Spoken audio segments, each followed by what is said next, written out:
Russia's energy minister says he's not ruling out working with OPEC to stabilise the oil market. Saudi Arabia seems to show no sign of backing down in the price war.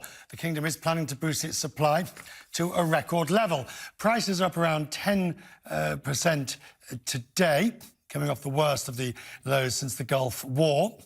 The International Energy Agency is forecasting global demand for oil will fall for this year. It will be the first drop since 2009. Fatih Birol is the Executive Director of the IEA. Always good to have you, sir, joining us from Paris. How surprised are you that Russia and Saudi Arabia, having seen what the effect was of their disagreement, haven't put it together, haven't come back for an agreement?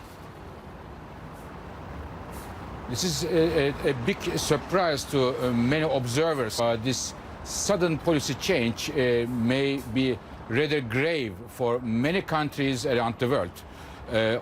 Not only for the energy companies, but more importantly, many major oil-producing countries whose economies are very closely linked to their oil revenues, such as Iraq, for example, or Nigeria, Angola, Algeria.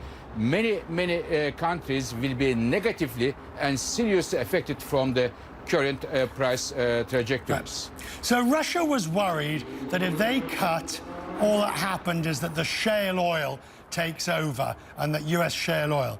But why did the Saudis, do you think, decide to do what seems almost suicidal, having heard that, and pump and discount? I think both of the countries may have their own plans and strategies which may not be easy to understand for the outsiders. But what the policy which was announced, or the target which was announced to kill shale industry in the United States, may well be not the right one, because shale industry is strong. Yes, with these prices we will see a downward pressure on the current production of shale oil in the United States. But I am sure, as we have seen in the past, the shale oil production will go up with the recovery of the prices. This is one. Second, the world is going through very difficult days. The global economy is extremely weak. People talk about the recession, and maybe more importantly, the entire world is fighting a major challenge, which is called coronavirus. It is a time that we all need to come together and bring our forces to address these challenges. And the country taking a position to kill shale, I think, is a very short-sighted position. I think it is, for me, not different than a Russian roulette, playing a Russian roulette, which may have grave consequences for many of us in the world. What's Mohammed bin Salman up to?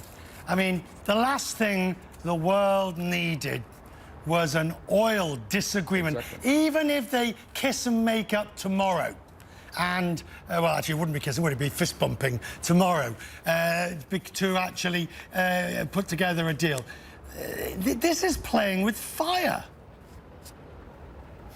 Exactly. It is, as I said, this is playing a Russian roulette, and if we don't know when it fires and whom it fires. And the situation is unique in the history of oil, because we see for the first time the decline in the demand, global oil demand, and the major massive oversupply of oil at the same time, coming at the same time. So it is very serious, and it happens at a time when the global economy is weak and we are facing the coronavirus challenge for all the citizens of the world.